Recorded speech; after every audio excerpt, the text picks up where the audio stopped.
Alors bonjour tout le monde, on va commencer le shiur. Alors, dans les livres et c'est parti. Donc alors cette paracha, donc nous sommes à la paracha Ekev, donc et dans cette paracha, donc comme dans le livre d'Evarim, Moshe donc va parler au peuple juif et il va leur parler, de la Torah et il va leur, faire une, chazara, il va leur réexpliquer donc les commandements qui ont été, dits dans les précédents tomes, ainsi que de nouveaux commandements. Et donc dans la paracha Ekev, donc le verset commence par Vaya Ekev Tishmon et Amishpatim Haele, Ushmartem V'asitem Otam Veshamar Ad Hashem Elokecha Lecha et Abrit Ve'et Chesed Asher Nishba Lavotecha. Il sera parce que vous écouterez ces jugements et que vous les observerez et que vous les ferez, que l'Éternel, donc ton Dieu, donc là, la Torah, donc, enfin ce que dit Moshe, donc ça s'adresse directement à la personne, aux hommes et aux femmes, enfin aux majeurs déjà et même aux mineurs. Donc Dieu respectera pour toi donc l'alliance et la bonté qu'il a promise à tes pères.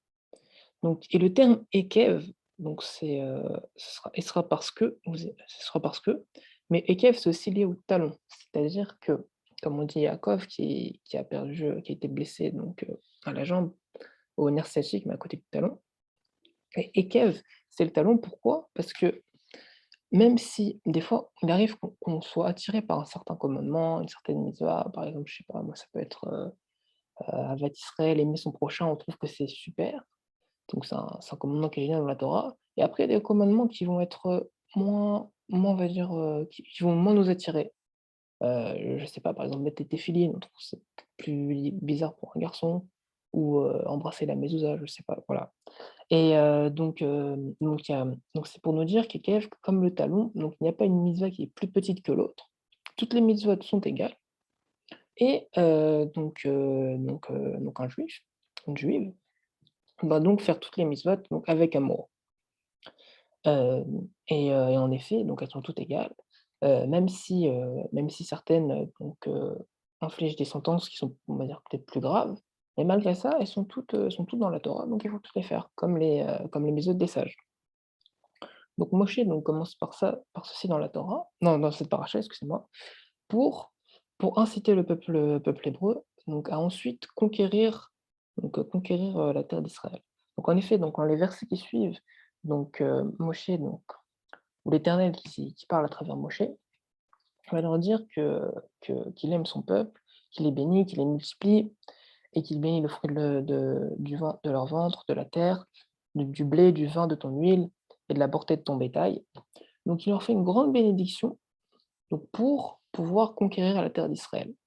En fait, comme maintenant, ça serait plutôt un coach, on va dire, qui coach son équipe pour voilà, pour par exemple, aux JO, pour gagner les JO ou pour réussir un match.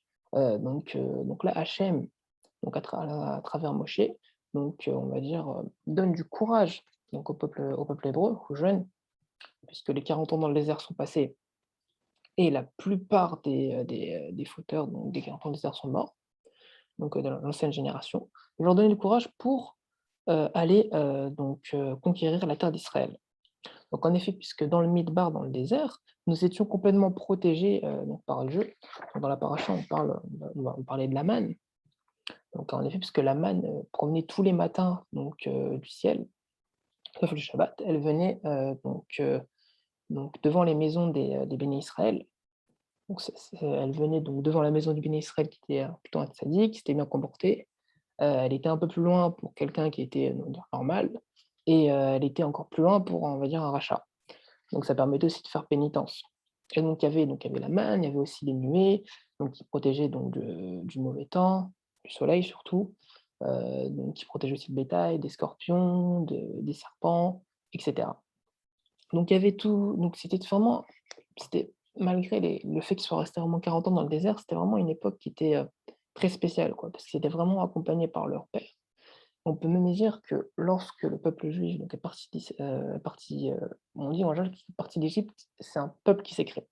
Quand il est parti, du Midbar, du désert, on pourrait dire que c'est vraiment une naissance puisqu'en fait, enfin plutôt on va dire une adolescence du peuple juif, une maturité de celui-ci puisque Hachem donc les accompagne encore, mais il n'est pas aussi présent que lorsqu'il était dans le désert, comme je disais tout à l'heure.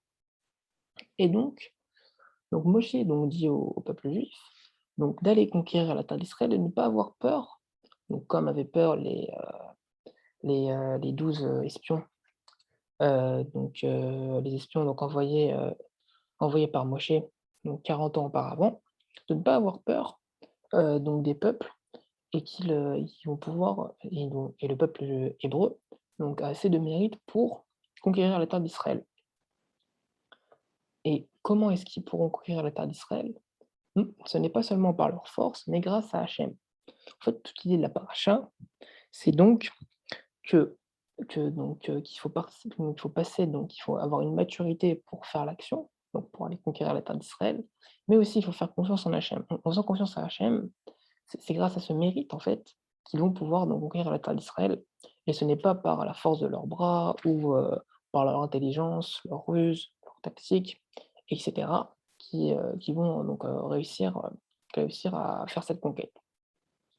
Et en effet, avec Yahushua, donc dans le Sefer Josué qui est juste après, les 5 livres de la Torah, donc la suite c'est le Nar Yahushua, et ben, on voit qu'il y a plein de miracles qui se font. Pourquoi? Parce que le peuple juif, croit en Hachem.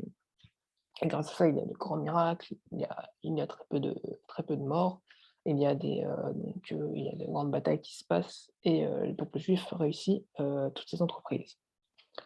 Et heu et donc du coup, en fait, c'est ça l'idée de la paracha, c'est qu'au quotidien, dans la vie, pour une personne, par exemple, qui travaille, comme par exemple, on va dire qu'il y a 2 écoles. Il y a l'école Rabbi Ishmael qui dit voilà que c'est des Tanaïm qui étudiaient, mais aussi qui travaillaient pour gagner leur salaire, un peu comme une grande majorité des juifs de nos jours. Et il y a aussi l'école de Rabbi Shimon Bar Yochai qui, eux, ne faisaient qu'étudier la Torah. Ça, c'est un haut niveau, mais à notre niveau, nous qui travaillons, en fait, c'est très bien de travailler puisque ça nous permet, voilà, de pouvoir accompagner, de pouvoir donc faire des mitzvot, même dans le monde extérieur, on va dire, en dehors de la yeshiva, de Beth Knesset, ou en dehors de la famille, et cetera.